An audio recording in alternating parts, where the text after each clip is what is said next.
to the extent we can do some brainstorming in that regard, I think it would be a benefit to that end. Did I see Commissioner Walker? You have a question? Commissioner Madden, go ahead. Thank you, Mayor. And thank you, Clark, for that great presentation. I know that you mentioned in your talking points that some of the things may have changed during the COVID pandemic. One of the things I wanted to bring up today was during the LEDC presentation, Steve Scruggs said that we had something to be thankful for with regard to how many people in Lakeland work for essential workforce companies, and how that really may be something that becomes more attractive to our skilled workforce when they're making a selection. And when we have learned in the last decade about millennials being more driven to changing their career trajectory, many times over a decade, I think that during this crisis, people could be more prone to look for something with security now that they've experienced a little economic volatility. So some of the things we talked about at the strategic plan were with regard to how do we become, a little more nimble and flexible and reach out, maybe paying for college costs, things like that. But I really believe that just going through what we've been through is a plus for a utility for those skilled workforce to maybe want to go towards something in the essential workforce category with the security of working for a city. So I felt, that was something that we based, from our strategic planning, that was kind of a negative for us, trying to, make more of a positive. Now I'm looking back thinking we might be more attractive than we once thought. And then I'm going to use an example of that, because when I came in, certainly, coming with a marketing background, having a marketing business for 25 years, I was frustrated and a little discouraged with our Google reviews, and, certainly made those known. And I'm so grateful that, the attention was brought towards marketing. But if you'll notice, there was a gentleman with us, and not for a very long time, who probably was older and had more experience.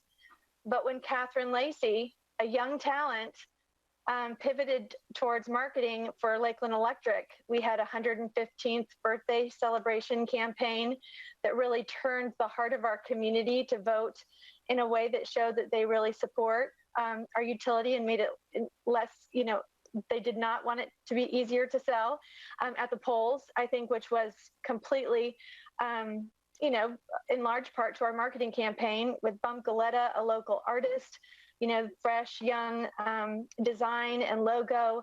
One of the things I keep saying is, marketing is about building brand love. And you could say, well, you're a monopoly. Why do you need brand love? I mean, they have nowhere else to go. But you need brand love when all of a sudden the world is worried about the health of the planet and wants you to go to renewable, by a certain date. You need brand love when you're up for vote on whether or not you're going to sell your utility, or someone else is attracted and wants to make that purchase. So I always say you have to be at the table, telling your story, or you're on the platter. And so I just want to use that example in the marketing department with Catherine Lacey. And I know it's a big team and there's other people involved, but how important it is for us to attract that young talent, to be relevant, especially in this industry that has moved very slowly, over a century, but could potentially move a lot more quickly over the next century with regard to renewables and such. So I think that, part of that strategic plan is our workforce. And as we are decommissioning our coal plant and as we are phasing out, I just think that, that still, I'm glad that's a big part of this strategic plan is our workforce. But I really did want to bring attention to the young talent piece, to the marketing and the communication piece, to the telling your story piece, because I know sometimes that seems like just fluff and extra when you're talking about providing affordable, reliable, and sustainable energy and electricity to your citizenry. But I do think it's very powerful and important. So I appreciate everyone's effort, and I thank you for incorporating that in the strategic plan. All excellent comments, Commissioner Madden. Any other comments? Mr. Ivey. Okay, thanks everyone. And Commissioner Walker, you were leading right into this next presentation with that without realizing, but we appreciate that because your questions are right on point. We've all had the same things, same questions. Our industry, just like any other business, takes a hit during recessionary periods. That doesn't make us unique, but certainly it makes us have to stand up and pay attention. The COVID-19 ushered in some strange electricity usage patterns. I mean, you think about customers no longer showing up for work, being told to stay home, and schools closing, and many, many businesses were closing as well. Not for good, hopefully, but closing to not be, spreading the disease any further. So that changed our usage patterns all around our system, around the world, actually. Ms. Jacoby and her staff jumped on it, began early on to assess and model what we thought might be impacts from all this. And it became very clear very quickly that we were going to take prudent steps. We need to try and minimize the impact on our financials. And so we did. We started moving before a lot of other utilities were even taking action. We know very well that we also have to continue to create value, both to the customers we're serving and in the city that we partner so well with. So having set that up in that way, Ms. Jacoby is going to step us through what our financial modeling is showing. It's still kind of early on because we've only got like a month and a half or so into our financials, so we're still developing this as we go. But so I would urge some caution when you're looking at the numbers. But then after this, Mr. Mayor, I'd like to have some follow-on conversations on some other steps that we're taking generally. Gina?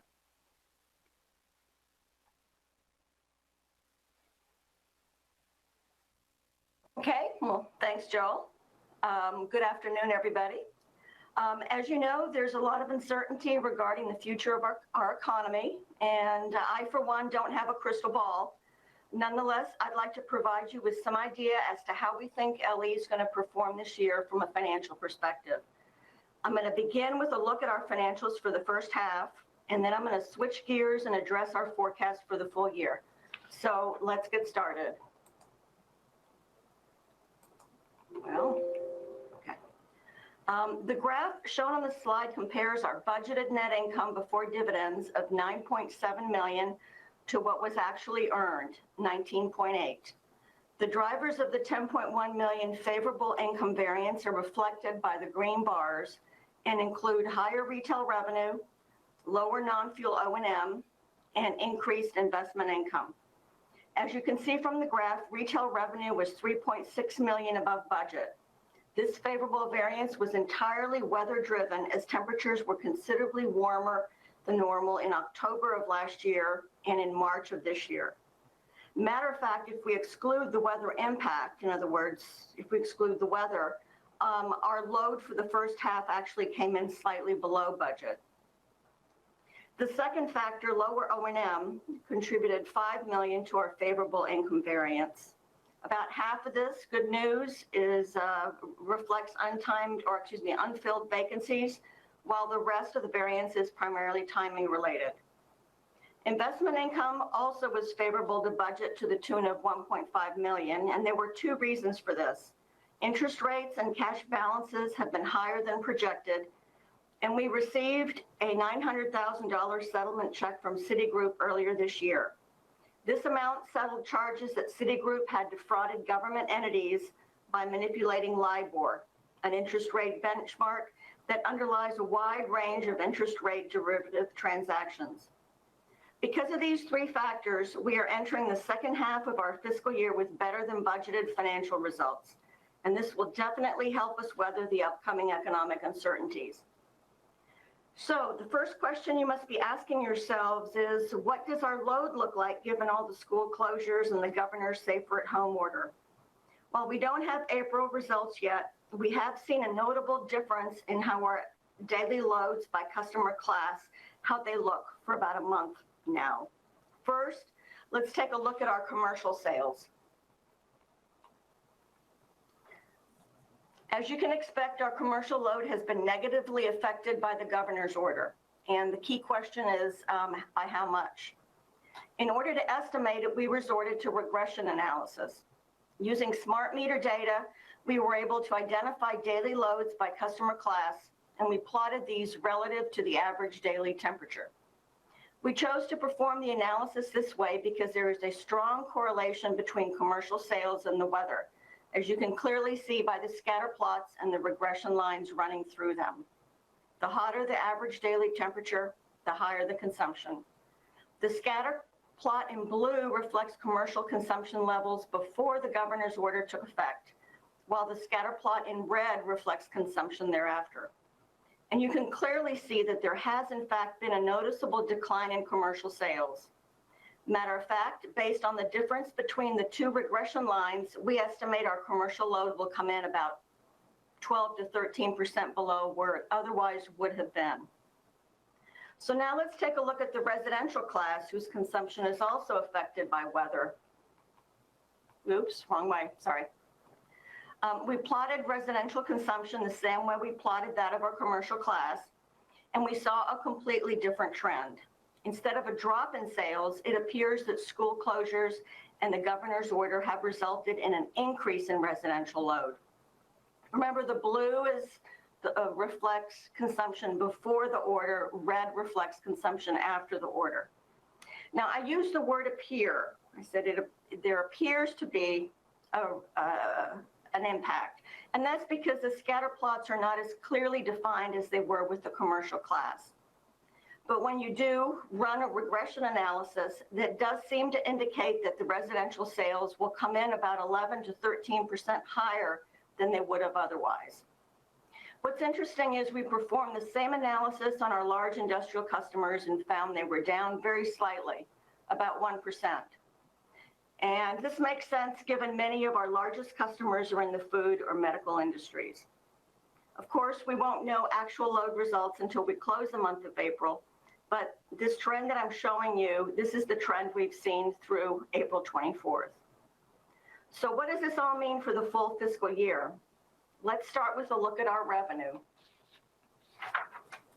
The following graph depicts the anticipated changes in retail revenue for the entire year. The bars in green reflect increases in load, while those in red reflect a decline. This is a rough projection as there are still a lot of unknowns, the principal one being what is going to happen to the economy during the second half of the calendar year. Because of this uncertainty, we tried to be as conservative as possible in our forecasting. As you saw earlier in this presentation, the retail revenue for the first half of the fiscal year was $3.6 million above budget. And this solid performance is depicted by the first green bar. The next bar in red reflects our best estimate as to what may happen to commercial and industrial revenue in April and May. If you recall, we projected commercial consumption to decline 12 to 13% and industrial sales to decline 1% in April.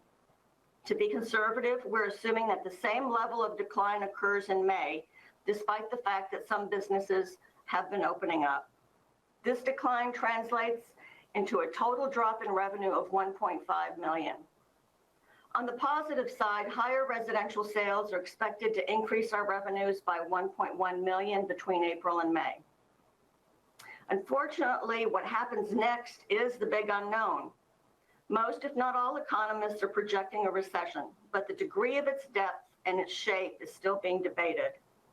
Because of this uncertainty, we assumed we'd enter a recessionary period similar to the one we experienced in 2008. During that time period, our residential and commercial load decreased about 5% year over year.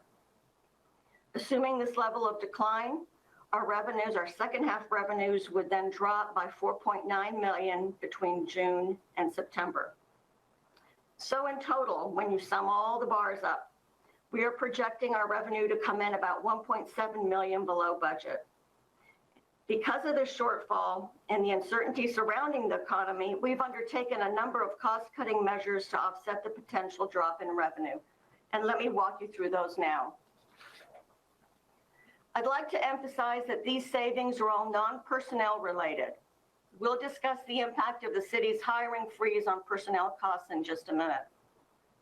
The first column on the table reflects O&M expense cost savings, while the second column reflects cuts in capital expenditures. The fourth column on your right reflects the O&M cost savings as a percent of the available O&M budget as of the end of March. We ascertain these savings by asking each division to review their O&M and capital budgets and identify areas or projects that could be cut. For example, travel and training is being severely curtailed, as are contractual services and contract labor. On the capital side, non-essential projects were either postponed or eliminated. Finally, to ensure that the identified cost savings are achieved, we've sequestered each division's budget by the amounts they'd identified. So what does this year's financial position look like, given all the changes we discussed, the decrease in revenue and these cost savings we identified? The most effective way to do this is to look at our year-end cash and our days cash projections, since we all know cash is king.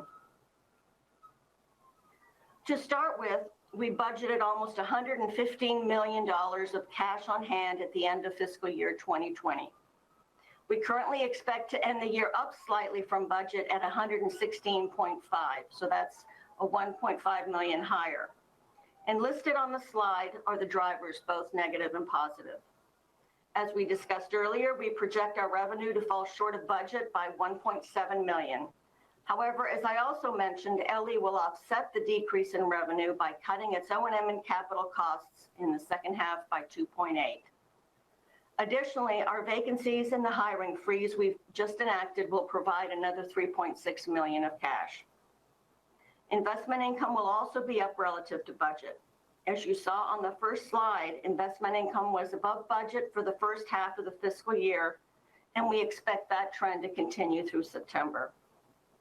There are two factors, however, that will reduce our cash. First of all is the capital that was carried over from last year, which had not been factored into the budget's cash on hand.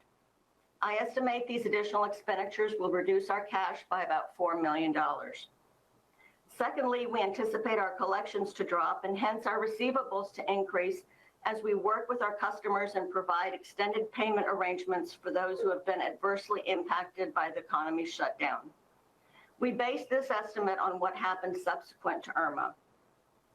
As a result of these changes, we expect to end the year with 210 days of cash. Now, I know this sounds like we've got room to maneuver, but we honestly don't when you look at the long term. Let me explain to you what I mean. The graph on the slide depicts the latest days cash projection through fiscal year 28, assuming we face a 36-month recession starting this fiscal year, and we borrow 100 million to invest in new generation. As you can see, we are projecting a decline in days cash between fiscal year 21 and fiscal year 24 during the recessionary period. You'll also notice that this decline has us bottoming out very close to the AA floor of 150 days cash. So monitoring this metric will be critical as we go forward. We also need to end this fiscal year with as much cash on hand as possible so we can weather the projected decline in the metric. Starting in fiscal year 25, our days cash begins to recover as the cost savings associated with shutting Unit 3 down start to flow through. So in summary, although we expect the coronavirus to have an adverse impact on our revenue this year, our second half cost savings should more than offset the decline, such that we should end the year with about 210 days of cash. Looking forward, however, we'll need to closely monitor our cash levels as inflation is expected to continue to outpace our load growth, particularly during a recessionary period. Are there any questions?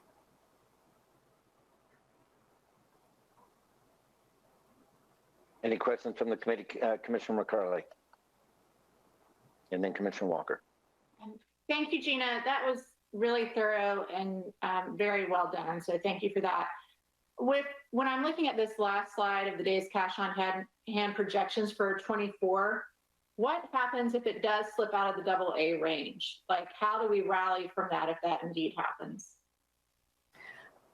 What the rating agencies look at are trends, and they try to understand what's driving the trend. The fact that it's declining, but still in the early years, the fact that it's declining, but still above the 150 isn't a cause for worry. And then as we get closer to fiscal year 24, they'll see that by 25, things reverse themselves. So I don't think this is going to be a problem. It's just a 1-year dip.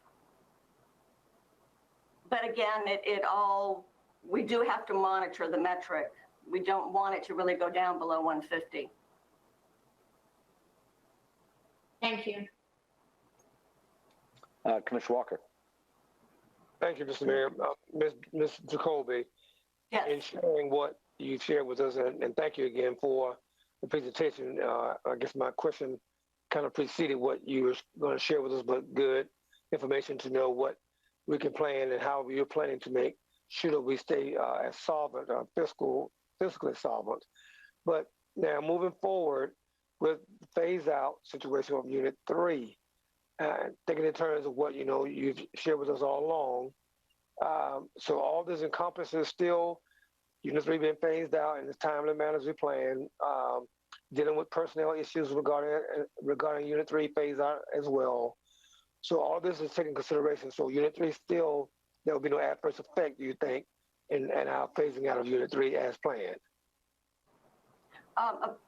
Could you repeat that? You were asking whether Unit 3... There would not be any effect on the phase out of Unit 3 as planned, even though we're looking at what may be happening here on the fiscal situation.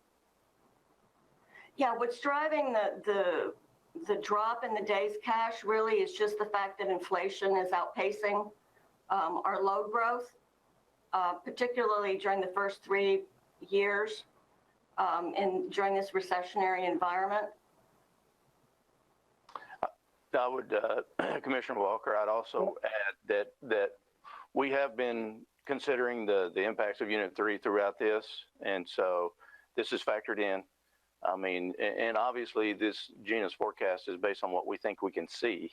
So as you mentioned before, things can change, and it can be a very fluid environment, and we'll adjust if we need to at that point in time. But as it says right now, it includes Unit 3 and all the issues and benefits that brings. And that's my question. Making sure that what we know we plan to do and what we still forecast for Unit 3 phase out with what we know we're having to do and things we're doing fiscally right now to support LE and its LE's total operations. This phase out situation will not have an adverse effect on what we're doing. Assuming everything stays the way that we believe it to be, you're absolutely right. We'll be just fine. Commissioner Madden.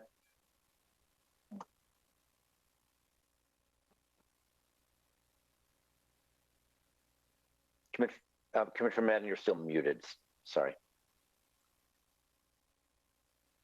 There you go. Can you hear me now? Yes. Okay.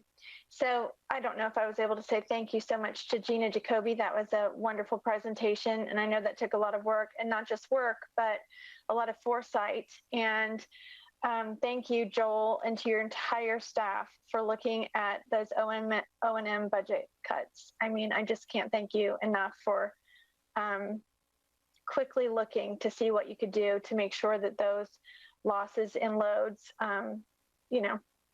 are thought about sooner rather than later for financial security. I did want to ask, it says here that this assumes a 36-month recession with the FEMA reimbursement. Have we heard anything that would make us doubt FEMA reimbursement with the COVID situation? So far, things are moving through FEMA. We just got another $1 million approved, and we should be seeing that $1 million come in. It's in the state's hands right now, but it should be, it's already been approved by FEMA as well as the state. So it's we're just awaiting that receivable. So I don't see anything on all the answers that we've given, we've received a number of RFIs, and all our answers have been favorably received. So we haven't really run into any particular roadblocks. Okay, great. Thank you. Has the COVID, just piggybacking on that just a second, has the COVID scenario affected the Calpine installation negatively at all? I actually had a comment about that. Generally, it has not. We've been working on that, and we were in a maintenance cycle with our Unit 3 during this whole time. But we hit a little bit of a snag with the MGT2, the Calpine, formerly Calpine unit. And so instead of having it online and running, we had it up and running, but we found some issues. I'm still going to go back to, it's like working on an old house. You're going to discover things as you go, and you're going to fix them as you go too. So we're still running into a few things, Mr. Mayor. I'm anticipating we're looking at maybe a late June finish and start up. Other comments by the committee? So raise your hands. I see Dr. Childs and then Mr. Johnson.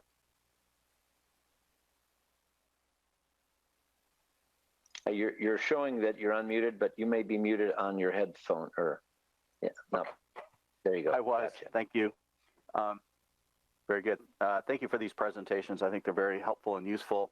I wanted to go back to a comment Commissioner Madden had earlier about positive reviews on Google.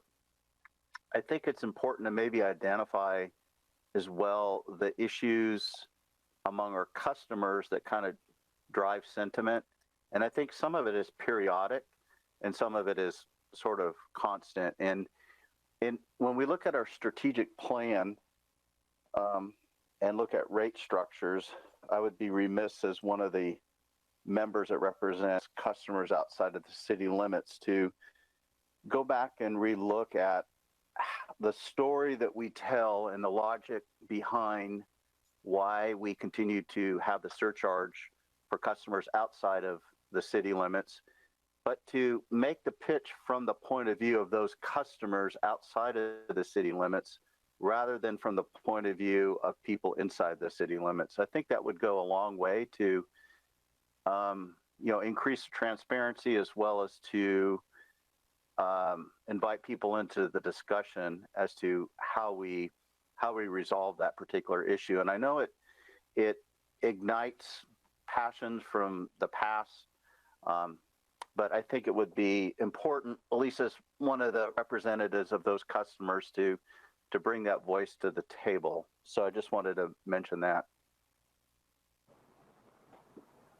Any response to that? I guess Clark maybe, or Joel, either one. I'll just suggest this is a conversation we have every single time that we have a rate case brought forward, and rightly so. So that's duly noted with your comments to try to shape that conversation. We want to make sure that it's inclusive.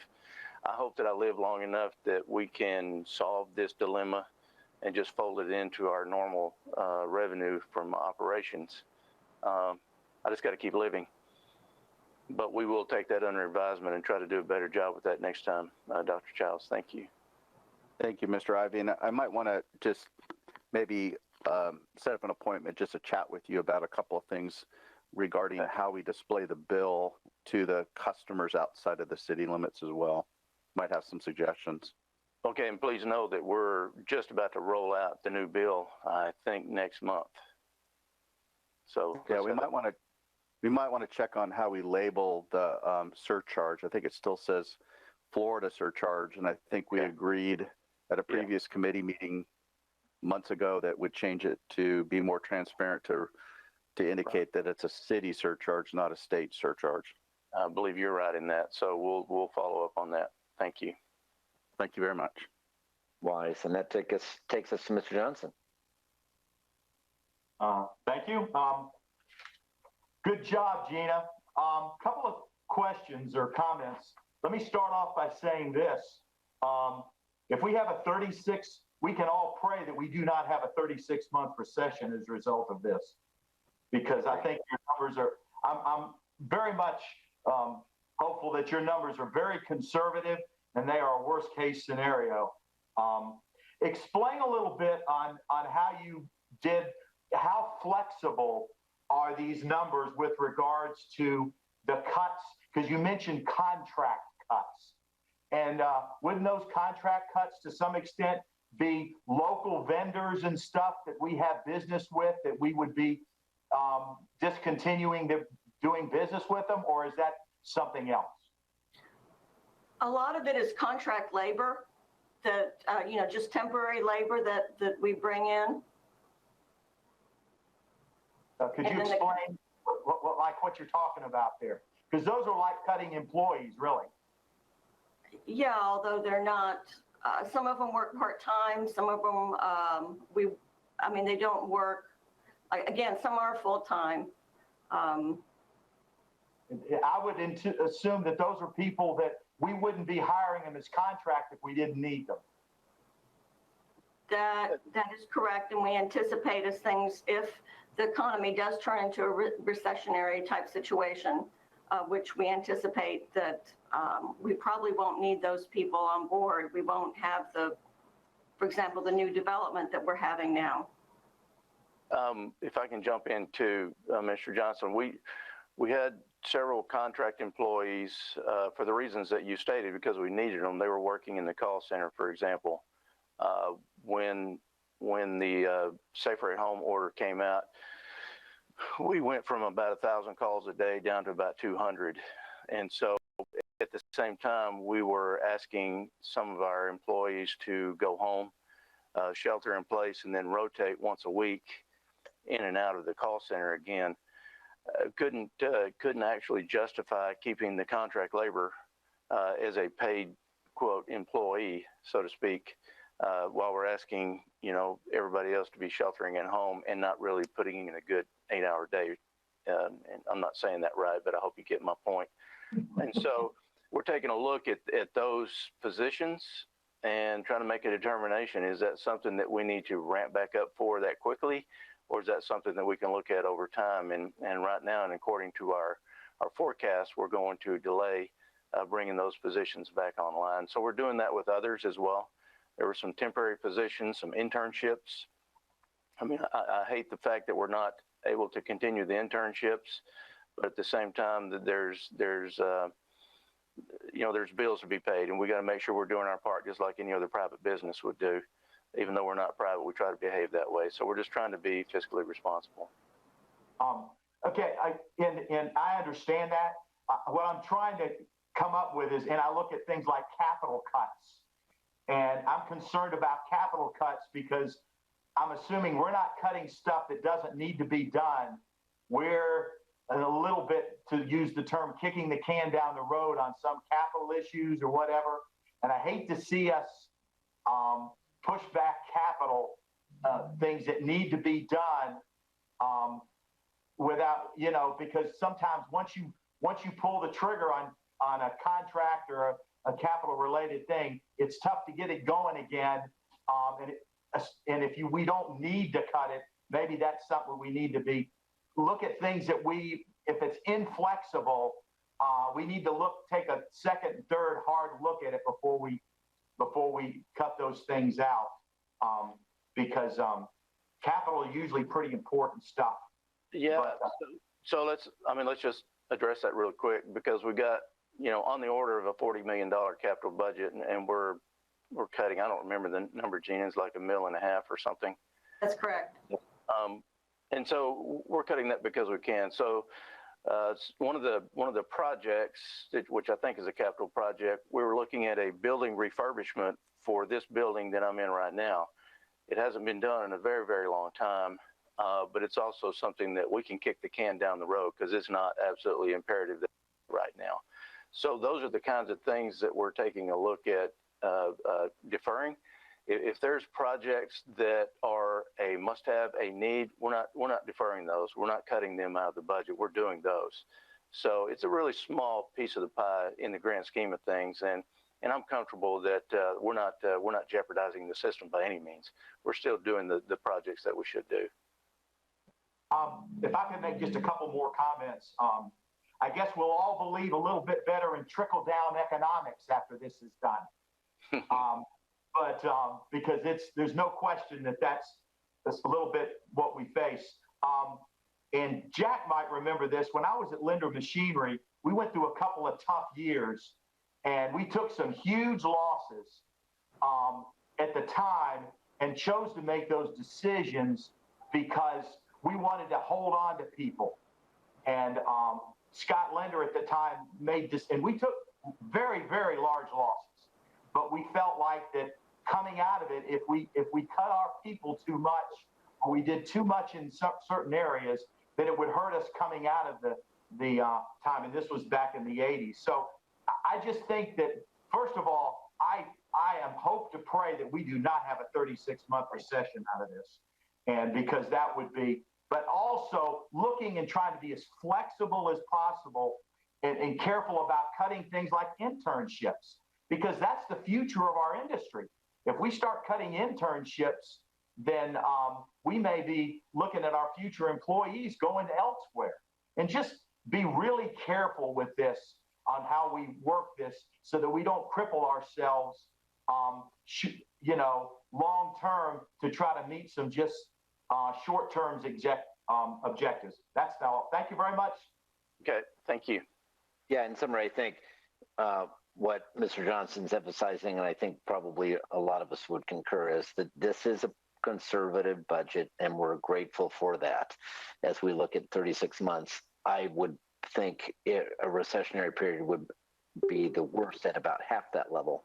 But meanwhile, we don't cut the personnel needs, developments that we need to do, which you have as part of the strategic plan, and the things that need to be done on an equipment basis that can't be kicked down the road are done as they need to be done. That would be a recommendation. Yeah, Mr. Mayor, but I would like to point out too, we have been reducing our staff size for years, even before I got here. When I got here, we accelerated that pace just a little bit, and we're down significantly. I think the number of active employees is about 482, and it was well over 550 when I got here. So partially in an effort to make sure that we were ready for the next downturn, economic downturn, because it's cyclical, it comes, and whether you want it to or not, it's going to show up. So I just applaud the efforts of staff. Sometimes these things are hard to buy into, but when something like this happens, that's all of a sudden when reality hits and we know what we've been fighting for, and we've been fighting for this day. So I'm trying very hard to make sure that we don't have to be losing staff because of something like this, because we're doing what we should be doing all along. Excellent. Excellent. Any other comments from any committee members on this? Commissioner or Committee Member Troutman.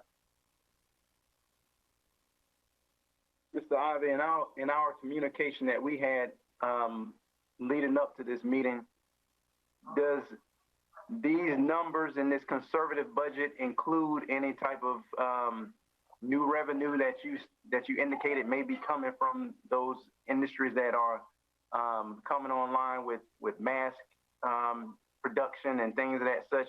That's not inclusive of this, is it? I doubt that we had the ability to identify those. There's a couple of businesses that are manufacturing like face shields and face masks and things like that here in Lakeland, which is awesome. That's American ingenuity at its best.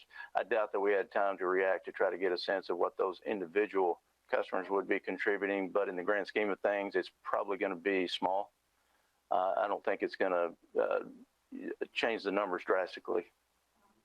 What's really interesting to see is how it drifts from the commercial back to the residential, where the people are going.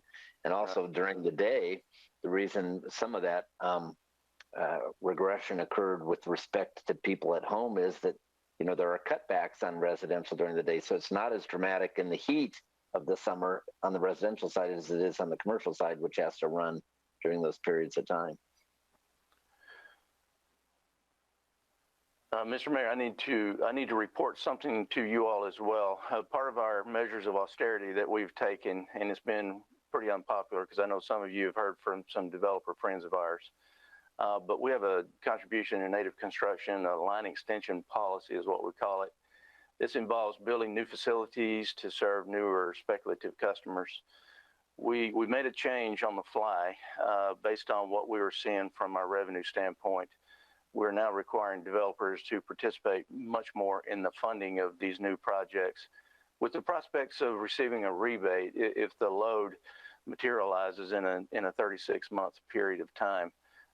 We have that by policy, but we have that policy relaxed as we were going through this really good economic time prior to the COVID-19 outbreak. And I just want to say that that's all on me. I made that decision very quickly. We didn't have enough time to adequately communicate that, but we are working on communicating with our developer friends as we go, as we speak. But I'm hoping, just like everyone else, that this is not a long, drawn-out recession and we can end this sooner rather than later. And the net result of that is, if I could restate it simply, is that we shift that contribution by the developer on a 36-month cash flow spread. They have to achieve that stated load capacity, in which case they'll get the benefit of the original concession. However, if they didn't do that, it'd be pro rata to the extent that they had load. This is a customer protection mechanism that we have to make sure the investments that we're making are prudent, and you know, we're making those investments to make money off of them. Okay. Questions on that at all? From any? Yes, Commissioner McLeod. Could Joel or Cindy, or could someone send us a recap of that, of just what you said and the change and the details? That'd be helpful to see that and to be able to explain it if we're asked. Okay, I sure will. I've had a couple of phone calls from city commissioners. So, and to those of you who got those calls, I apologize. That happened very, very fast. But we certainly will send something out. Commissioner McCarley. Joel, I just wanted to thank you for your quick response whenever you and I touched base the other day on that. And also Joey Curry, I think helped remedy part of that too, and was very helpful. And in addition, just really quick, the scam that came about on Saturday via robocalls, I wanted to bring that up really quick. I had a constituent call in kind of a panic that we were going to cut their power in 30 minutes, and Joel was great. I figured it was a scam, but I texted him. He got right back to me and then pushed out on his own Facebook page that was a scam. And I think now Lakeland Electric and the city through Kevin's office has pushed it out as well. So thank you all for being very responsive to that. Thank you. Thank you for representing so well. Excellent. Any other comments? All right, so what's next? Okay, I just had some follow-on comments, and I'd like to turn it over to Ramona we got one agreement we need to talk about. But my last set of comments are more operational. Starting today, is the beginning to start bringing our folks back from their rotational safer at home status to whatever our new normal is going to be. By May 18th, we should be significantly there, and by June 1st, almost entirely there. And I say almost because we may still have a couple of employees that are in that age and health category that we need to make sure we're taking care of. We do not intend to begin disconnecting service for non-pay until mid-June. So we still have plenty of time to get our ducks in a row. We're working with our customers, and our plan is to try to provide up to 6 months of payment arrangements, and maybe that'll help ease some of the burden. We're still figuring some of this stuff out. We're not ready to have the conversations with our customers directly, but hopefully later this week or even next week, we should be ready to start that process and set up those payment arrangements. And just finally on that, we do not anticipate, bringing about the fees, the late fees and the disconnect fees or reconnect fees until the end of September. So we're going to do what we can to ease the pain on this as much as possible. Good, wonderful steps. Well, we've already talked about MGT2, Mr. Mayor, so that's all I've got. I'd be happy to turn it over to Ramona at this point. All right, Ramona, what is the recommendation? Good afternoon, Ramona Sirianni for the City Attorney's Office. We just have one item under the utility portion. This is an amendment to the agreement with Doble Engineering Company. This is an extension to provide an extension of the agreement for a 3-year term, as well as update some rates and revise some of the services being provided. This is for equipment and also services provided by Doble. This equipment works as predictive technology, which I think we discussed on Friday at Agenda Study, to help look at the functioning of the transformers and assess problems before they become major issues, and it significantly reduces the amount of we need to spend on transformers.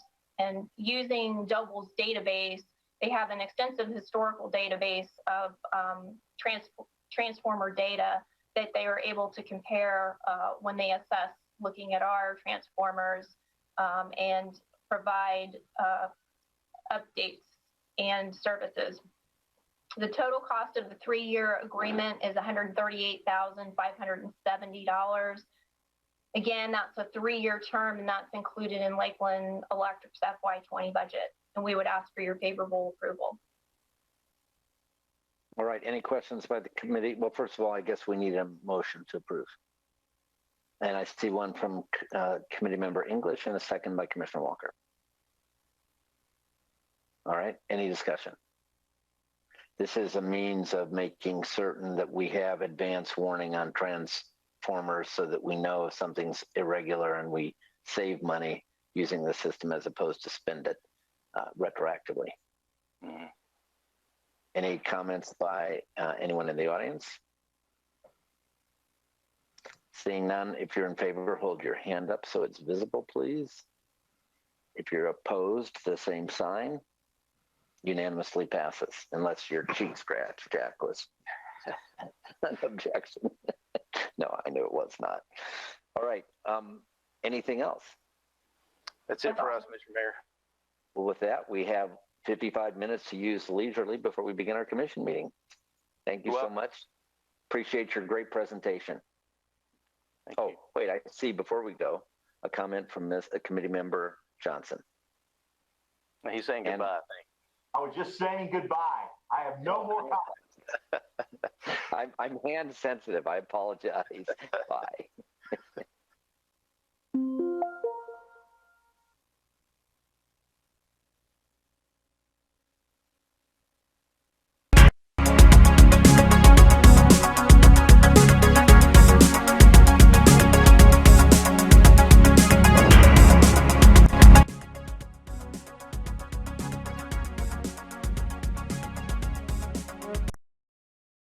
Inches and falling. Elsewhere around the region at McDill Air Force Base, haze was reported with a temperature of 83. At Bartow, it was mostly sunny with a temperature of 82. At Punta Gorda, it was partly sunny with a temperature of 86. It was fair with a temperature of 85 at Brooksville, 84 at Plant City Municipal Airport, 85 at Winter